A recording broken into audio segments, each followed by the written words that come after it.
Viral, rekaman video diduga sosok tuyul masuk ke dalam rumah dan berkeliaran di antara mobil pick-up.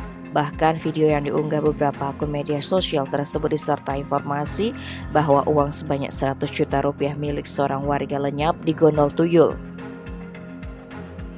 Video tersebut katanya merupakan rekaman kamera pengawas di sebuah rumah di Banjardinas Ideran, Desa Kayu Putih, Kecamatan Banjar.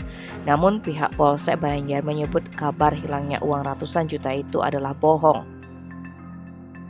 Kapolsek Banjar Kompol Igusti Ngurah Sudarsana Kamis 15 Desember mengatakan pasca menerima informasi adanya video tuyul di wilayah Desa Kayu Putih, pihaknya langsung menggelar pertemuan dengan pemilik rumah serta aparat Desa Kayu Putih untuk melakukan klarifikasi.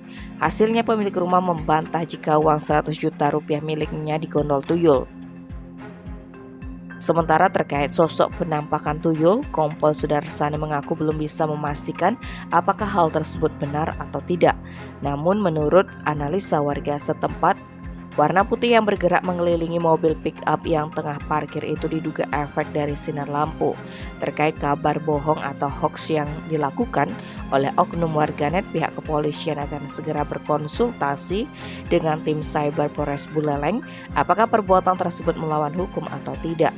Sejauh ini warga di desa setempat tidak ada yang komplain dengan informasi tersebut. Berbekal Kayu Putih, Kadek Dina Nuryani juga mengatakan bahwa penampakan sosok tuyul itu pun masih ambigu. Tim Bali Express melaporkan.